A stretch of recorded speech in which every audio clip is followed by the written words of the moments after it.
दोस्तों जी, राजा हिंदी कहानियों में आपका स्वागत है। यह कहानी है एक जंगल की, जहाँ एक आलसी बगुला रहा करता था। वह इतना आलसी था कि कोई काम करना तो दूर, उससे अपने लिए खाना ढूंढने में भी आलस आता था। अपने इस आलस के कारण बगुले को कई बार पूरा पूरा दिन भूखा रहना पड़ता था। नदी के किनारे अपनी एक टांग पर खड़े खड़े दिन भर बगुला बिना मेहनत किए खाना पाने की युक्तियां सोचा करता था। एक बार की बात है, जब बगुला ऐसी कोई योजना बना रहा था और उसे एक आइडिया सूझा। तुरंत ही वह उस योजना को सफल बनाने में जुट गया। वह नदी के किनारे एक कोने में जाकर खड़ा हो गया और मोटे मोटे आंसू टपकाने लगा। उसे इस प्रकार रोता देख केकड़ा उसके पास आया और उससे पूछा, अरे बगुला भैया, क्या बात है, क्यों रो रहे हो? उसकी बात सुनकर बगुला रोते रोते बोला, क्या बताऊं केकड़े भाई, मुझे अपने किए पर बहुत पछतावा हो रहा है। अपनी भूख मिटाने के लिए मैंने आज तक न जाने कितनी मछलियों को मारा है। मैं कितना स्वार्थी था, लेकिन आज मुझे इस बात का एहसास हो गया है और मैंने यह वचन लिया है कि अब मैं एक भी मछली का शिकार नहीं करूंगा। बगुले की बात सुनकर केकड़े ने कहा, अरे ऐसा करने से तो तुम भूखे मर जाओगे। इस पर बगुले ने जवाब दिया, किसी और की जान लेकर अपना पेट भरने से तो भूखे पेट मर जाना ही अच्छा है। भाई, वैसे तो मुझे कल त्रिकालीन बाबा मिले थे और उन्होंने मुझसे कहा कि कुछ ही समय में 12 साल के लिए सूखा पड़ने वाला है, जिस कारण सब मर जाएंगे।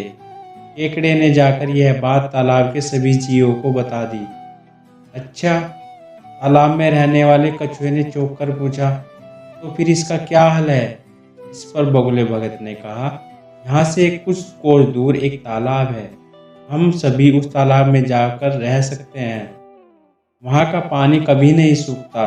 मैं एक एक को अपनी पीठ पर बैठाकर वहाँ छोड़कर आ सकता हूँ। उसकी यह बात सुनकर सारे जानवर खुश हो गए। अगले दिन से बगुले ने अपनी पीठ पर एक एक जीव को ले जाना शुरू कर दिया। वह उन्हें नदी से कुछ दूर ले जाता और उस चट्टान पर ले जाकर मार डालता। कई बार वह एक बार में 2 जीवों को ले जाता, भरपेट भोजन करता। उस चट्टान पर उस जीवों की हड्डियों का ढेर लगने लगा था।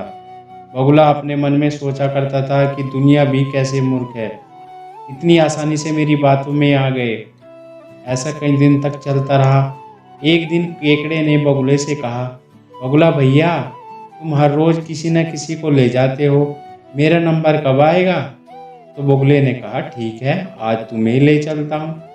यह कहकर उसने केकड़े को अपनी पीठ पर बैठाया और उड़ चला। जब वो दोनों उस चट्टान के पास पहुंचे तो केकड़े ने वहां अन्य जीवों की हड्डियां देखी और उसका दिमाग दौड़ पड़ा। उसने तुरंत बगुले से पूछा कि ये हड्डियां किसकी हैं और जलाशय कितनी दूर है?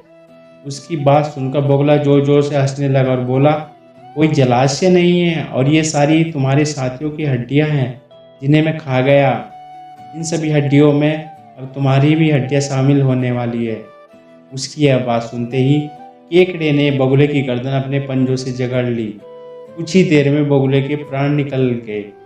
इसके बाद केकड़ा लौटकर नदी के पास गया और अपने बाकी साथियों को सारी बात बताई। उन सभी ने केकड़े को धन्यवाद दिया और उसकी जय जयकार की। दोस्तों, इस कहानी से हमें यह सीख मिलती है कि हमें आंख बंद करके किसी पर विश्वास नहीं करना चाहिए। मुसीबत के समय भी संयम और बुद्धिमान से काम करना चाहिए। दोस्तों, अगर ये कहानी आपको अच्छी लगी हो तो कहानी को लाइक और चैनल को सब्सक्राइब करना ना भूलें। धन्यवाद।